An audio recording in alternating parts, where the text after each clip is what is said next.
I also get from Sean, well, you understand, you're so good at just knowing and understanding.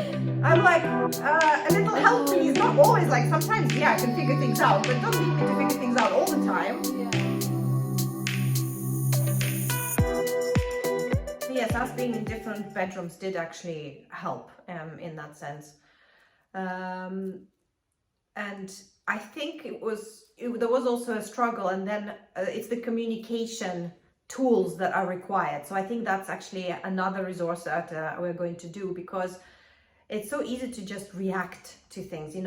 Everybody is either not sleeping enough or not eating enough or upset about something or struggling to adjust or having a new set of emotions or something they haven't experienced before. And so what's lacking, I think, is the tools to communicate. Because originally, we were talking how we felt our husbands kind of started behaving like big babies, They're like, no, but I want this, and and I've realized that it's because actually, for Sean specifically, he couldn't understand it himself, so he was just reacting, and so that's how it was coming out. But I forced to talk again, this whole forcing thing. So I force us to sit down and to talk about things so that we can be on the same page, we can understand each other better, and we can find also solutions to move forward in a friendly and loving way, so that we don't snap at each other, so that we do try to be more kind and understanding to each other. And so we found a few solutions, we found a few tools, and actually he came to our realization. He was like, I am not getting attention, I feel rejected. But it wasn't any longer just an emotional response. It became like on a mental level there was an understanding, and once those two things connected, that's actually when things really started to change. So he did say, I'm not getting enough attention. I was like, okay, so we need to change things around and see how we can fill in those gaps. But also I had to explain to him that this attention, how he used to get it from me, will no longer ever be the same. So it both of us needed to adjust. Everybody needed to adjust to this new situation. Yeah, and that's a fair point. I think when the baby comes, like for me, specifically, I was so focused on, I think I don't know if I was being selfish, but it was just what I needed. So I wasn't looking after me. It was mainly this baby, like giving this baby everything that the baby needed. And then when the baby was asleep, I was tired. So, Dean would see it as, now the baby's asleep, we can be together. But in my head, I was like, the baby's sleeping, I want to sleep. So I think it's just making little adjustments to accommodate, for the partner, because for him everything is as normal, and the changes with us, in that regard, because they could just pick up as it was before the baby, whereas with us, we're dealing with our emotions, whatever pains we're going through, dealing with the baby and all of the that. Hormonal change, all the physical changes that are happening. So I think that's one thing that initially was like, okay, and then it got to a point where it was like, okay, but when is this going back to normal? I suppose with the co-sleeping here and there was just like a few things along the way. It was the baby co-sleeping, then when Zara, we were trying to sleep train, and we'd spend like 2 hours some nights trying to get her to sleep in a cot. We did it struggle wrong. For everyone. We did it all wrong then. With Zach, it's completely different, but it was definitely the biggest thing for Dean and for us, as a couple, was us having that time together, and there was like understanding. No, because if you're putting your baby down to sleep for 2 hours, like you can't switch off. It's still about the baby. And I think that's the thing, like when my mind is, when I'm thinking about things, or I'm worrying about things, or I've got things, that are not at peace, when I don't feel at peace in my mind, I can't switch and just be all this like sassy kind of like wife.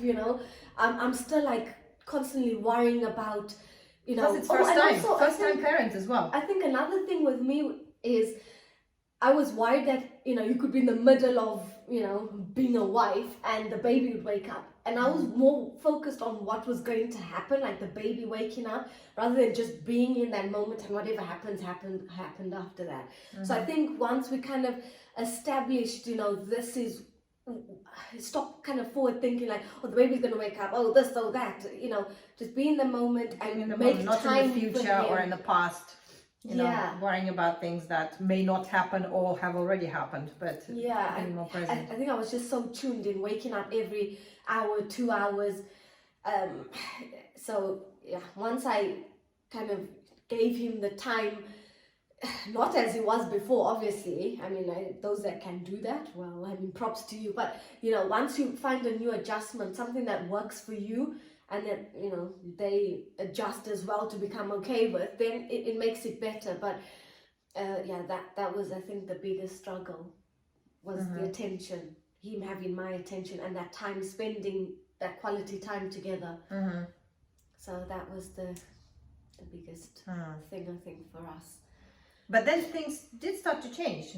Yeah. Right? So yeah, I that's think when specifically after 6 months, I think the 6 months is such an important period for everyone. The baby is adjusting. You are adjusting to this new mother, not just status, but like also, there's, you know, all these hormonal, physical, emotional changes, everything that's happening, but also our husbands, because it's like, okay, I don't have my wife, how I used to have my wife, what's happening? Yeah. But also at what point do they feel responsibility for the baby? I think it comes maybe after that 6 months as well. No, I think it's there, but what I mean is, because it requires a connection, I think to feel like you have to be responsible for that baby, it's like I have to love and want to protect this baby. So I think in all that 6 months, it's still developing, it's still growing. That but I think also with the dads, you have to prompt them. Yes. Like with moms, it's come naturally, like, are they fed, are they changed? But with dads, it's like, if you're looking after the baby, have they been fed, have they been changed? So you have, and then it feels like you. And don't you think this is part of the fact that the connection is still not as strong?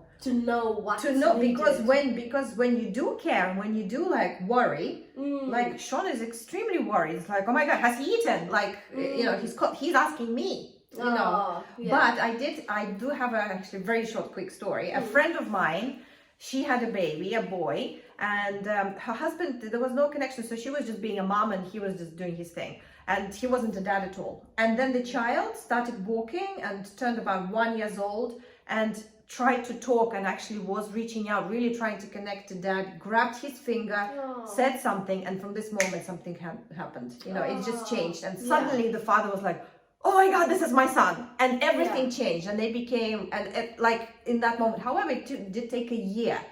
So I think it might take a while. Obviously it would be different for different people in general, but I think the 6 months mark seems to make sense. So it's developing on this. When they start giving something, like with Dean, I think the more Zara became interactive and he could play with her and she would laugh, then he was like more in it. Okay. So I think because he was good at winding, so that was, I guess, his bonding time, because I would wind for ages and she just wouldn't, and I felt like he was breaking her back, but he wasn't. Like, he would like really be like, but he'd get the wind out, and that was their time together. Because I remember even like when he used to go to work, he would come in and he'd kiss me, and I'd be like, are you gonna say hi to your kid? You know, I had to like. And it's like, no, I'm coming. It's like, oh no, I'm coming in. I've just got in the door. It's like, yeah, but you said hi to me. Like, you know, she might want to cuddle and a kiss, you know, even though she's not like, oh, dada, because she's a baby, you know, in that first 6 months. Like, you know, just make an effort, But it takes a while. It takes a while to you. It's natural, and that's why I think maybe it's so strange for us as women to see that it doesn't happen naturally for them. So we keep on pushing and prompting and all that. Yeah, and I mean, even now, I mean, you got to prompt for stuff. Like at one time I was cleaning because we were having guests coming round. I'm on a tangent and we're way like gone past 6 months, but quick story. I was up cleaning and he was watching the kids downstairs, and I was like, okay, he's not fed them. So I messaged him at like 6:45. Can you feed Zach? And then I put my phone away because I started cleaning. I thought, I'm giving you the prompt to do it. Yeah. I came down at 7:15 and they still weren't fed. I was furious. I was so mad. I was like, you're not a guest, you're their dad. Mm-hmm. You should know, like, I don't have to keep prompting you. Like, feed them. Is his nappy change? Is this, like, you keep telling me you're not a part-time dad, you're a full-time dad. So think for yourself. I don't need to feel like I keep telling you what to do. Like, just use some initiative. They have dinner between 6 and 6:30. It's gone past it. Nothing's made. So that really bugged me. But how do you deal with it? How do you resolve conflict? I mean, like, if somebody is experiencing something similar, what would you suggest? Because, I have some of my suggestions, but I'm curious to hear what. I think the thing for us specifically is Dean having time with me. So if he's taken care of and he's had the attention and he feels happy and satisfied, he is very good. Like, he'll think, he'll do without. So if he's lacking and I've not really given him that attention or that time. So maybe try to move out of your own hurt and pain and anger. And switch it, so switch it to care, how to turn negative emotions into. It's again balancing the kids, the home, my own time and his time, because once he's taken care of, then he can do the world for us. And sometimes I feel like, oh, that's very good. I like that, because that's partially my suggestion too. When I backed off of Sean, he took his time. Yes, it took a while. It didn't take a week, it didn't take a month, it didn't even take 3 months, but he started reaching out, he started coming to us. And that's how it kind of developed.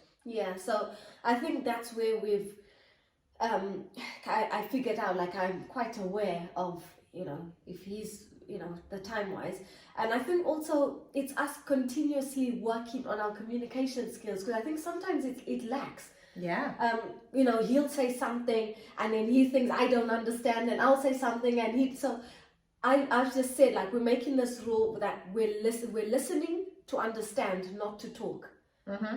So how about another suggestion? We listen and then we try to give feedback on what we've heard to see if we heard it correctly. I do that. That's something that helps with us as well. So it's like, do you understand correctly that you want me to do this and this? And then quite often he's saying, no, not at all. Like, what? This is it. So Dean will say something and I'd be like, so you want me to do this? Then he's like, no. I was like, but that's what you said. He says, yeah, but that's not what I mean. And then he goes, please say what you mean. This is the thing. Like, all the time I'm like, say what you mean. And then he comes up with these other I also get from Sean, well, you understand, you're so good at just knowing and understanding.